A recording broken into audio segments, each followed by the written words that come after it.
welcome to the official Glory Hunters podcast. You might get it out of clips, but this is the original Glory Hunter podcast. I'm Glory Hunter Nick. Hey, bud, how you doing? Pretty good. Excited for tonight. Really excited for tonight. We're gonna get. Actually, I think we should just get right into the Euros, and let's get right into probably what our side of the football world, England. So any kind of point for them, draw or win, they go through. They're the only one with a win with a group. But I guess I just don't. I don't want to like dunk on you because it gets old and yeah, sure. There's got to be a lot of nerves in England right now. I mean, so many things have gone wrong in positions like this in the past, not counting penalty shots, and I don't think I'm even being rude. The choke artist sort of meme that's around Team England has actually, it's more than a meme. It's kind of in the consciousness of most English football fans. How confident are you going into tonight's game?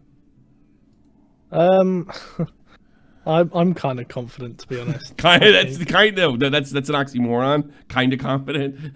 Explain. Well, England, as we spoke about a lot before, England have the most talented squad in the tournament, arguably up there with France. As bad as the performances have been for England, they haven't lost a game. No, they beat Serbia. They drew against Denmark. Denmark being on paper the toughest team in the tournament, and so. Yeah, I think England can win against Slovenia. I think they will. I predict like a 2-0. I think they're kind of going to have a performance that sort of shuts everyone up a bit. Everyone's been talking about how bad the performances have been, and I think they'll come out of like a solid performance, a nice comfortable win where they look good again, and then it's like, okay, calm everything down. England aren't fucking terrible.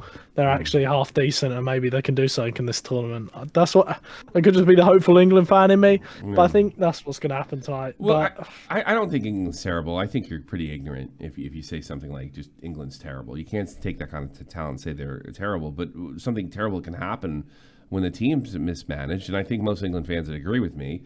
That where guys like Phil Foden playing out of position, maybe some of the players picked, the system that's put in place, and how they responded to Gareth Southgate to begin with is questionable. And if is it possible that we see something like a loss or a heartbreak tonight? And certainly Gareth Southgate's definitely going to get it from the media. He's definitely going to get it from the fans. I think the FA will probably have had enough with Gareth Southgate at the problem. I think the FA will have had enough.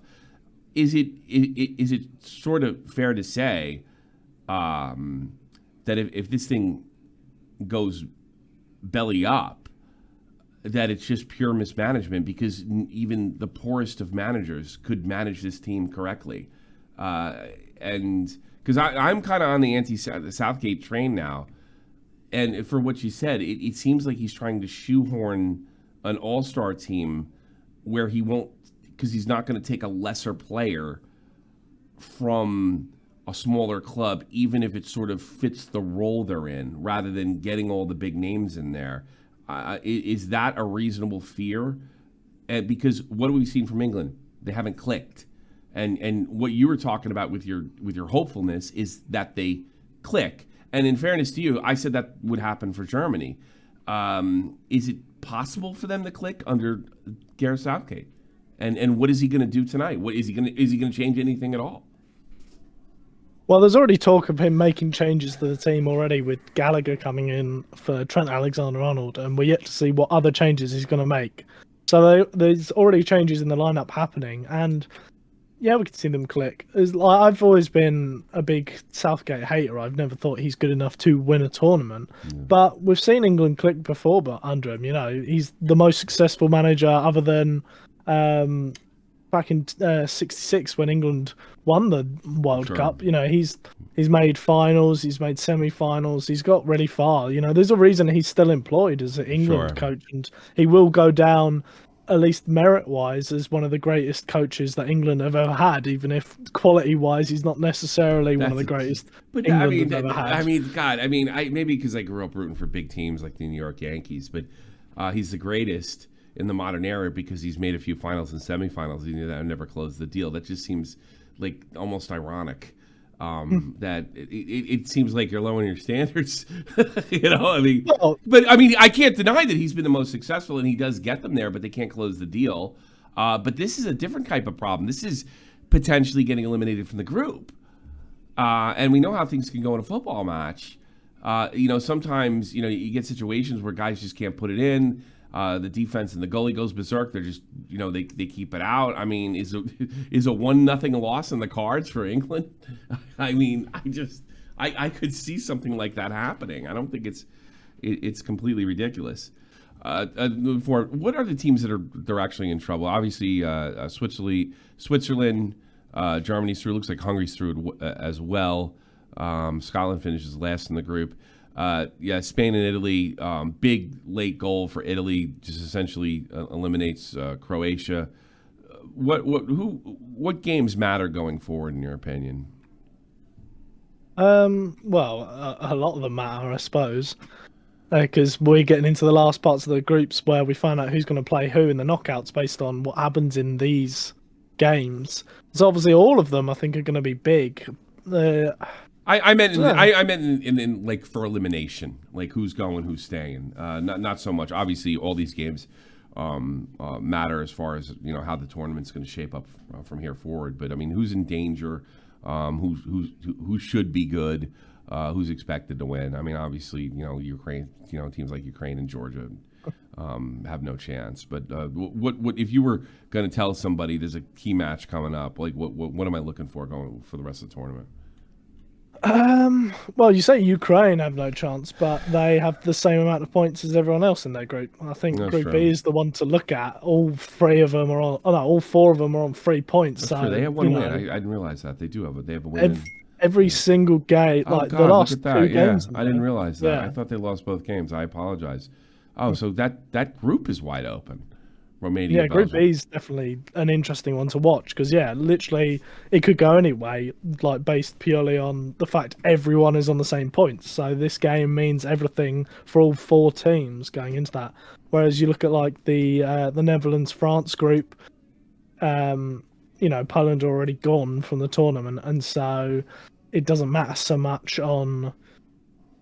Like now it's just deciding who goes where because Austria are basically through as a best third, barring like big wins for teams like Czechia, and so that group's sort of done. It's just picking who's going to go where. Group E, obviously, the one to look out for because everyone's on the same points, and then in the last group, I mean Czechia and Georgia. I think they're both able to go through, but I think Georgia have Portugal next, so they're kind of screwed. So I suppose that Czechia-Turkey game is the one to look out for there, I think.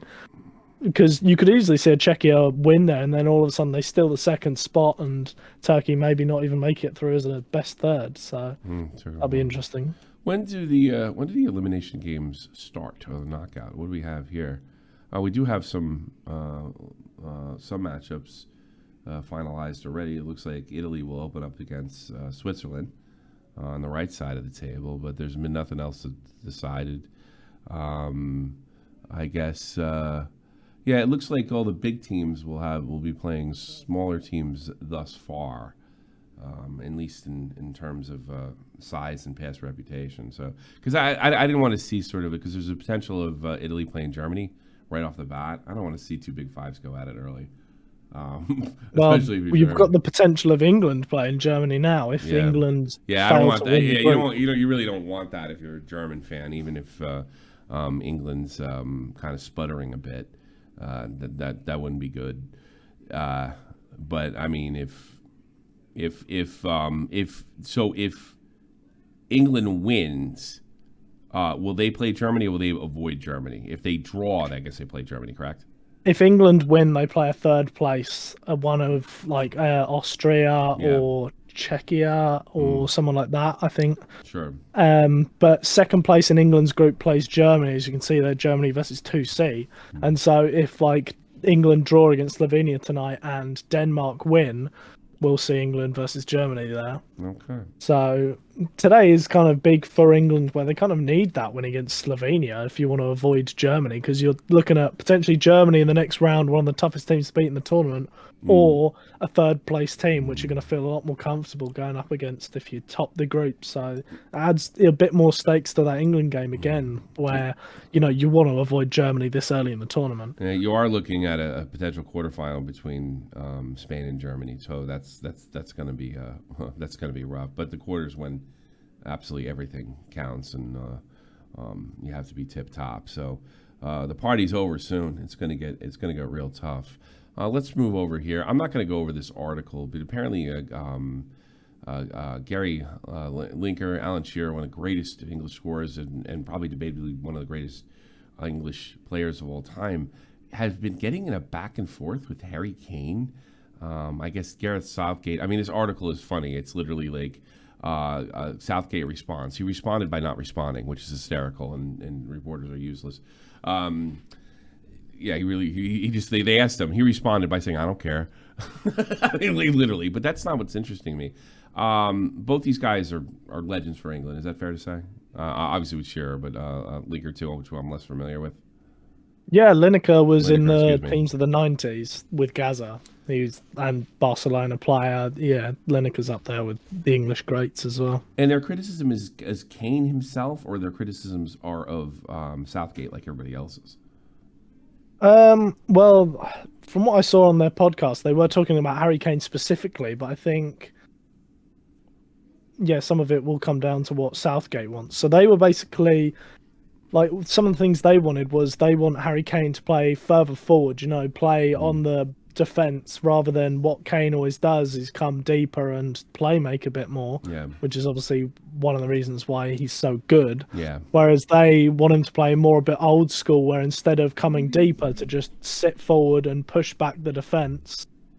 And so they were criticising that, and obviously Southgate could also tell Kane to do that. So I suppose it does also come into a bit of, Southgate criticism as well there, by criticising Harry Kane's role in the team. But I think, in defence of Harry Kane, I think the issue is not so much Kane should be doing that. I think Kane, you put him in the team because he's Harry Kane. You want him to do what makes him one of the best strikers. You want him to do Harry Kane things.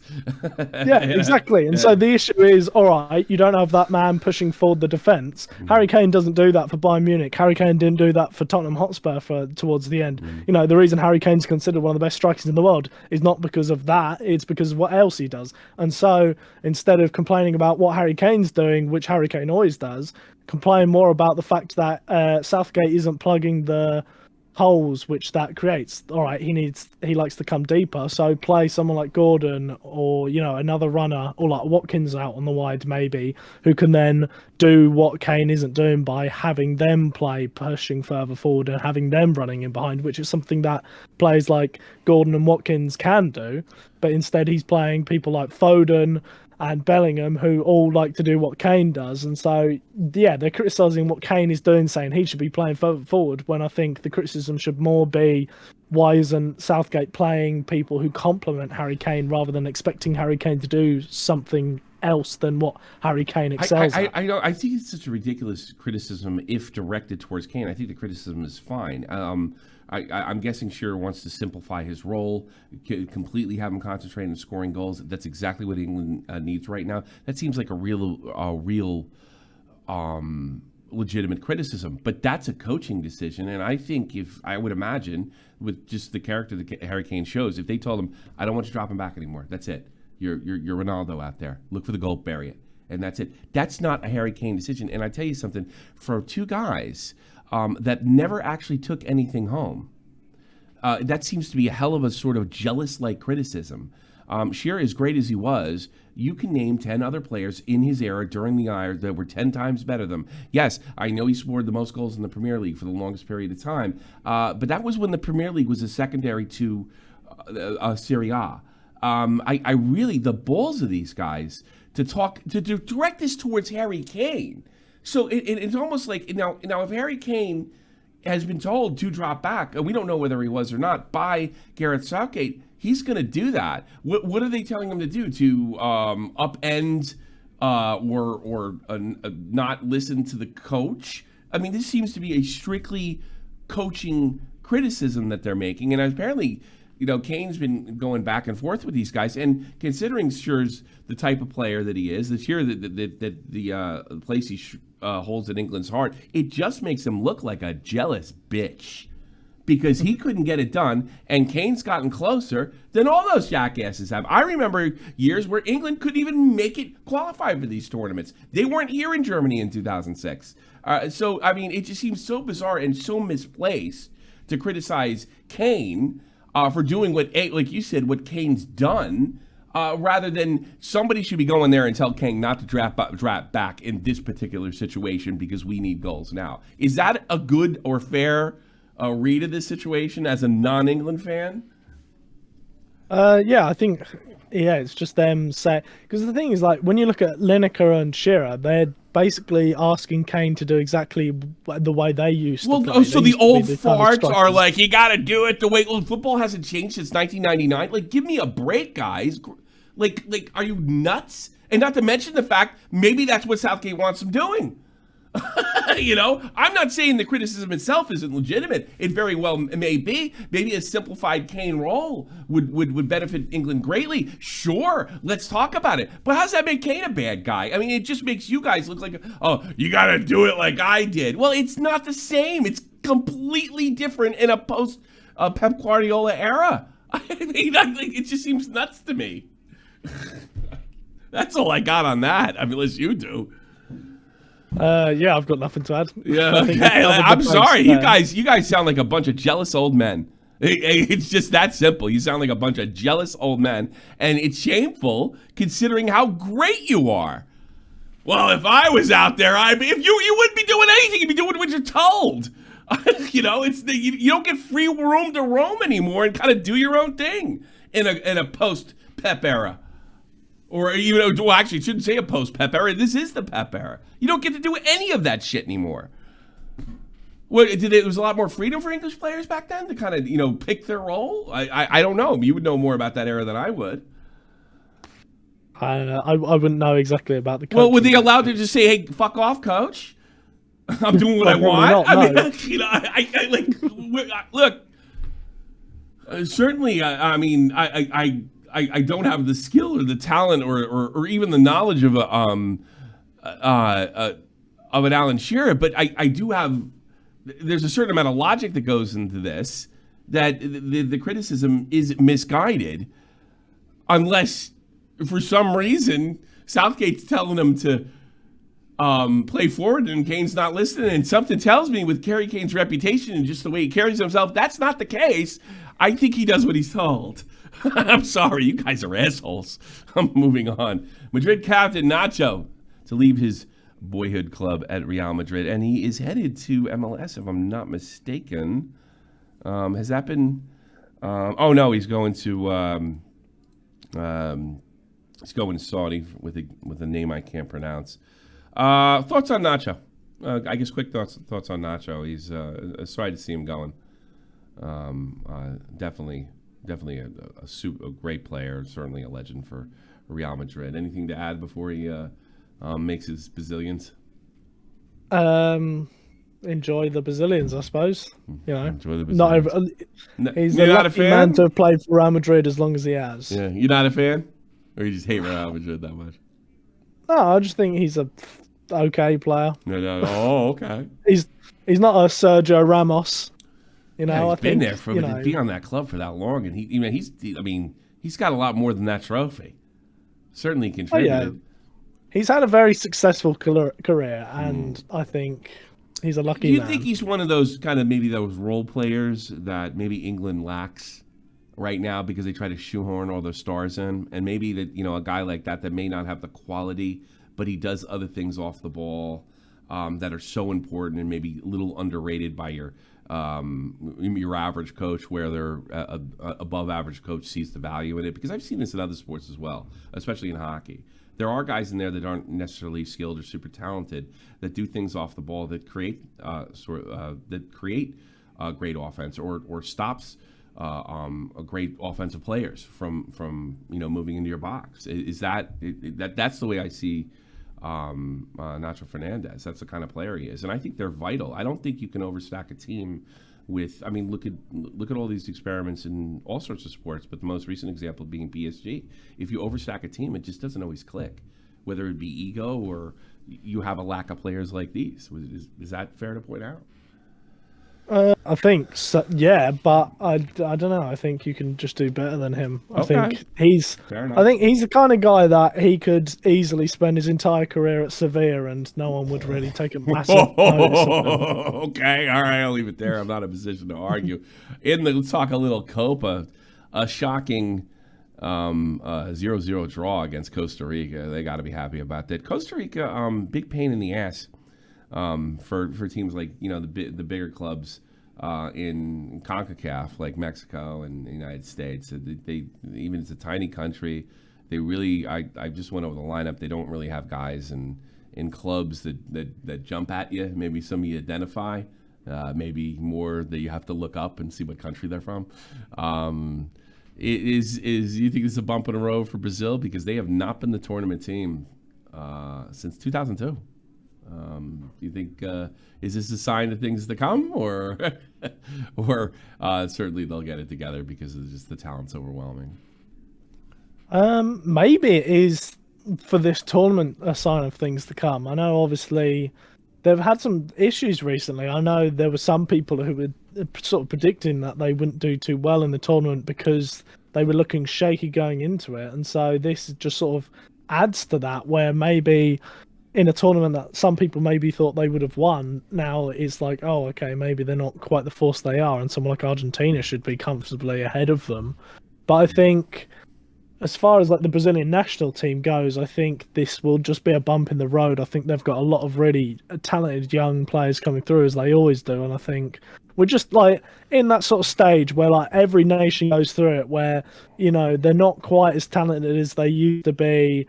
They've still got a decent team, but they'll sort of swing back round again and end up being a great side again in a few years, I think. It's not very confidence building to take on the World Cup champions, which they could very easily end up facing in late or maybe even earlier, depending how things shake up. Side note: USA, they had a domineering performance. Who did they play? Was it Panama? I can't even remember. It doesn't matter because Bolivia. Actually, I'll give a lot of credit to the Bolivian center backs and the goalie. That should have been 4-0. They did an excellent job, but there was never a point in the game where the Americans didn't dominate. Look forward to that because they got a big game against Uruguay, which is still very much a stacked team, which would give a team a fight like a Brazil, like an Argentina, like certainly a Mexico. If not, the Mexican team is actually they don't really scare me at all. It's funny. I think the United States has moved up to a point where the teams I fear are the teams that were out of the question. Maybe only 10 years ago, beating Uruguay was out of the question. Beating a Brazil was out of the question. Beating an Argentina was out of the question. That might still be out of the question. I'm not 100% sure about that, but certainly I think the Americans can compete going forward, and this is a good sign. If Brazil's out of fact, go. It's okay. One less legendary team is fine with me. Absolutely fine with me. Yeah, I looked up some of these guys. I don't know where they're from. I don't know. That doesn't mean much in the grand scheme of things, but that's it. Luka Modric probably playing his last tournament. He just turned 60, which is amazing for a player to play. I don't know. How long can we do that joke?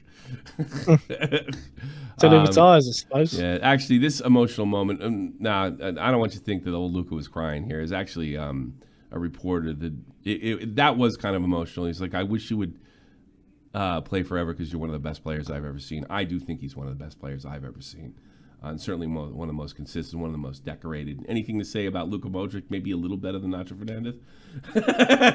Yeah, certainly. Yeah. This, I will say, I think he is a phenomenal player, one of the best of his generation. And so, yeah, he's lasted a lot longer than I think a lot of people would have expected. So, in fairness, we've got a lot more football than we were sort of expecting to see from Modric. But, yeah, I think I think this is the first year. Unlike Nacho, he's certainly top class. It's a different kind of player, in fairness. But I think this is the first year because you've seen him coming off the bench. But he's starting all the way up to last year and contributing. And I'm not saying he doesn't contribute now. He certainly contributes. And having a guy like that come off the bench is, Luka Modric coming off the bench. I mean, you're stacked, But I am disappointed and a little surprised.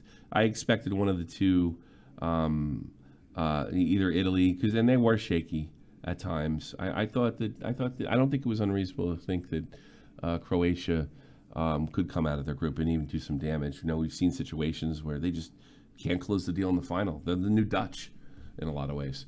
But not some more, and certainly replacing a player like Luka Modric. Of course, he has not announced retirement yet, but certainly it would probably be sooner than later. I don't know how much longer he's going to play. I don't know how much more he has to play for. It's sad to see Luka Modric even being suggested that he's going to hang it up. But to play to 70 years old is certainly an accomplishment. Micah Richards celebrates his 36th birthday. He should still be playing. Yeah, he had to really retire young, huh? Describe his time at Villa without swearing. The meme of the day here. The man that burst onto the scene. It's funny listening to him because he has such. First of all, he's the guy in the booth that I most like to see because he's the guy I most connect with. He still feels like he's still in the He still feels like he's in the locker room. That's 5. Happy birthday to Micah Richards. Certainly, the realest man in the room. That's all I'm going to say, because a lot of those guys have gotten old.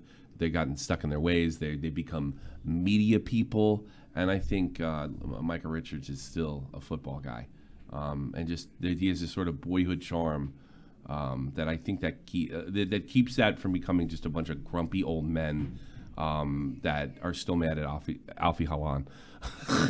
Any comments? Yeah, I think I agree. I think Mike is just a funny guy, isn't he? He's a good guy. He's always entertaining to watch. Yeah. So it's probably a good thing he retired early, because otherwise we probably wouldn't have him in the studio right now. That's one way. That's one way to look at it. Mike is a joy, because he's. I don't think that the media and I don't think they've captured him. I also like these videos of him. People try to put their hands on Roy Kane, and he's the first guy to jump in it like a teammate. It's just something really great about him. Apparently, Barcelona's putting everybody on sale, including Erdogan, which is going to make Erdogan's wife pretty upset, because the rumor was she wanted to get a really old England, and they're not sending him to Gran Canaria. What do you think with the fire sale? It's been coming for Barcelona, hasn't it, really? Sure. We've been talking for years now about their financial situation, so the worry is just like, when will it stop, more than surprise about, they're selling Gundogan. It's like, yeah, I'm surprised. Are we talking mid-table finish next year? I don't know if I'd go that far. I don't know. It's a tough one to tell now, but I think they still have so much talent in there. They still have so much pull. They're still Barcelona. That's the thing. It's like, they may not have the money to pay players, but they still somehow get people to come and play for them anyway, because it's still Barcelona at the end of the day. The greatest coach of all time, Fernando Dins, who was supposed to revolutionize football, got fired. We were literally a month ago. This guy's doing different things. He's going to change Europe. He got shit canned. I find this funny. I was looking at the Serie A Brazil record. Wrong click here. Let me take a look at this. But I think he went 1-3, if I'm not mistaken. They're on my favorites list. Yeah, let's check out from these. Let's go to their table. Yeah, looky, dead last. 1-3-7. And then we had Leach going on. Was Leach going on? And this guy's doing something different. I can't wait to watch a game. I actually put them on my follow list on FootMob. So much for revolutionizing Pep, huh? Sorry. I thought that was funny, and I wanted to bring it up. Do you have any more comments on it, or should we move on? On a more serious note, I suppose I could just point out I don't think it'll be the end if he does have some really interesting ideas. So I think I will surely see him come back. We saw a simolar thing happen with Thiago Motta, where Motta came in with some really interesting ideas and then just absolutely flopped at the start of his managerial career.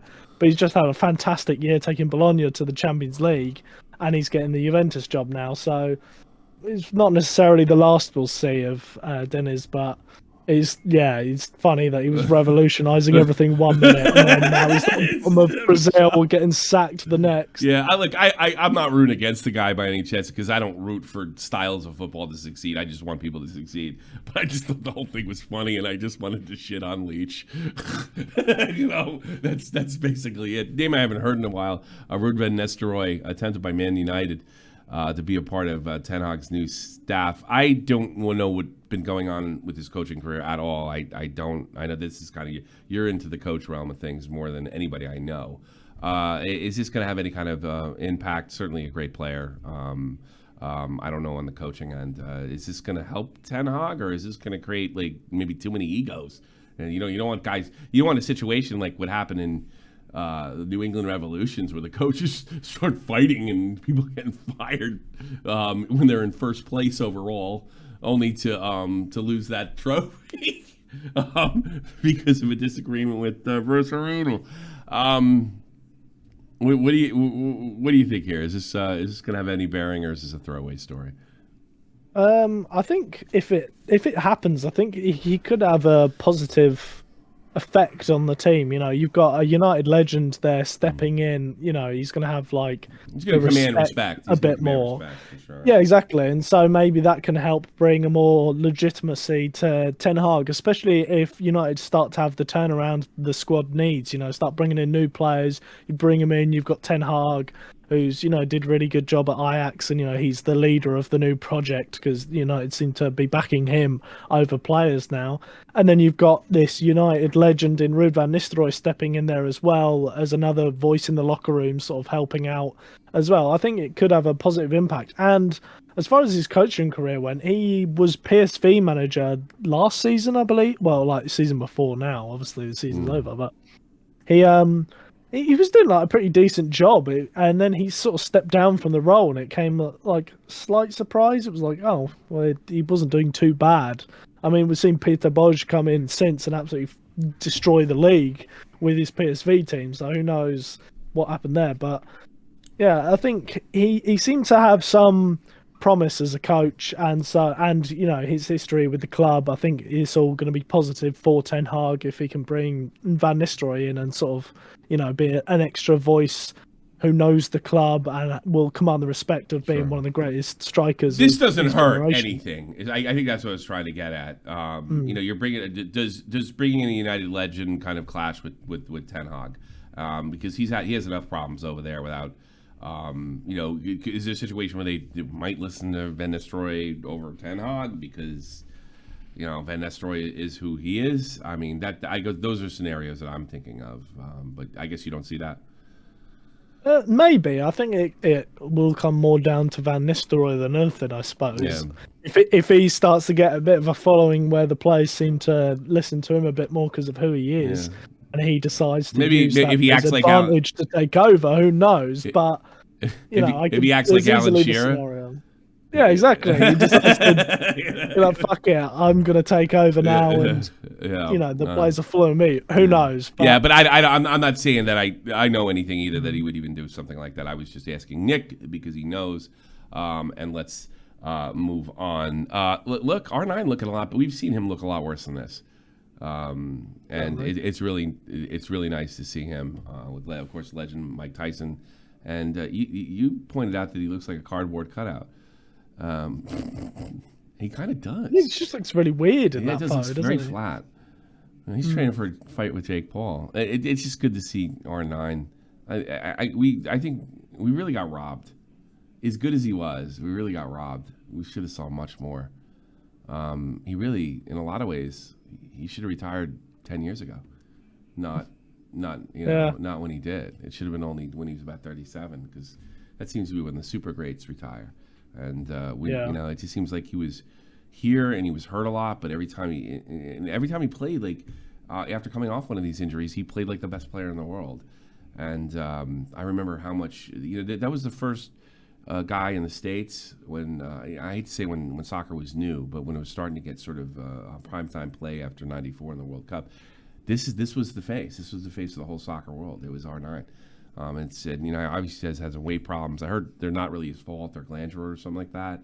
But it's really just good to see him. I even saw him last year. He had the gut and, kind of does what I do and puts the football jersey over the thing. And he still had something, man. I don't know if he could take the speed away, but not the control and the touch. It's just still there. It's, I've even seen him with like David Beckham fooling around. He could still move the ball. But I always feel when I think R9, I feel like I've been robbed of seeing maybe a little more of an argument. I don't think we heard enough of Messi, Ronaldo. But what about the other Ronaldo? Maybe he's better than them both. I think that had he not got hurt as much, I think that conversation is more a reality. You think it's fair? Yeah, 100%. Yeah, I think 100%. I think R9 is one of those guys that you can concretely say had the Messi, Ronaldo level talent. Yeah. And like you saw it early in his career. You saw it when he was fit. He's like absolutely phenomenal. He 100% would have been in the GOAT conversation. Sure. I think if he was fit for his entire career. And I think it's kind of crazy to say like we were sort of robbed because you had so many great moments of Ronaldo. Yeah. Anyway, he was still one of the greatest players to ever exist, and yet we still were robbed because there was still so much more we could have seen with him because he was genuinely like that level of talented player. He was an absolute phenom back in the day. Unfortunately, part of your greatness has a lot to do. Certainly has a lot to do with your DNA from skills, but it also has a lot to do with your DNA with your ability to risk injury, which is not fair. It really isn't fair to throw that in, but you're not going to be. I mean, Messi and Ronaldo don't miss. Ronaldo's almost 40. He rarely is out. These guys have started. A lot of them. Like Ronaldo still plays 90 minutes. At his age, it's really amazing. But that's the DNA lottery, and R9 won part of it, which is sad. We'll go to the personal soccer stories, personal football stories. What happens when you let a player design your kit for the new season? Fans of Braintree Town have found out, and they're impressed with the results. Great work. That's not the new jersey, is it? That's last year's. That's your team. Yeah, that's a picture of him celebrating scoring the goal, which got us promoted. Did he design that jersey? No, he's designed the one for the new season. I think they might show it in the article, but because he has his own clothing company. Oh, really? Let me see if let me see if we can go here and go to media. See if yeah, that one. That's I don't know. It looks like I'm going to a 70s coffee shop. I don't know. I don't mind it. I'm not crazy about it. Does he like Tic Tacs? Do you have Tic Tacs in England? Yeah, we have them. Yeah. Well, apparently they're in New Jersey. I think it's fine. But he's got his own clothing company, so he's going to be making the shirts, which I guess is kind of cool. I mean, like if you like grandma's curtains, it really works. Yeah.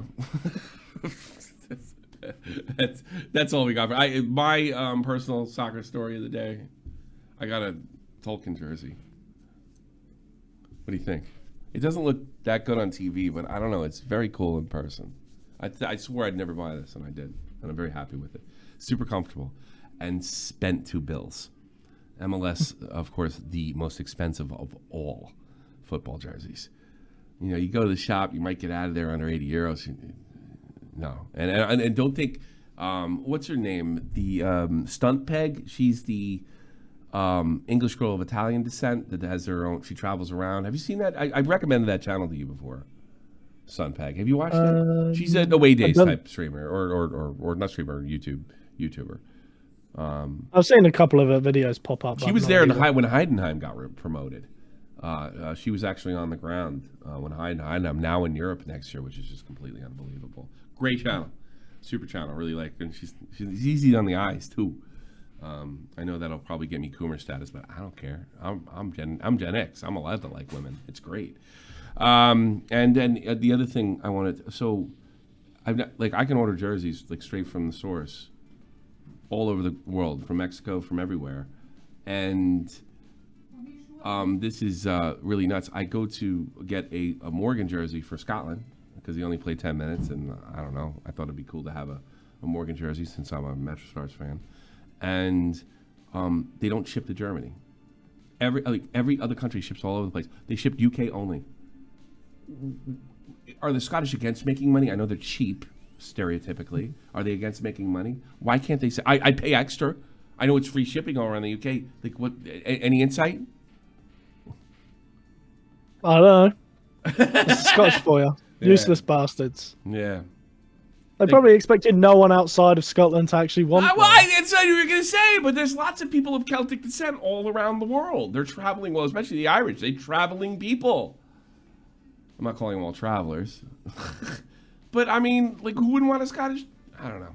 I wouldn't want one. Well, because you're English and you're a jerk. Thank you very much. Thank you for being part of the Gory Hunter podcast. Sorry we're not doing them right on time. There's a lot going on with the Euros. Everybody's busy. I'm at work, but we'll try to put out as many podcasts. This is a really good one, and we'll see you soon. Thanks so much. Bye-bye.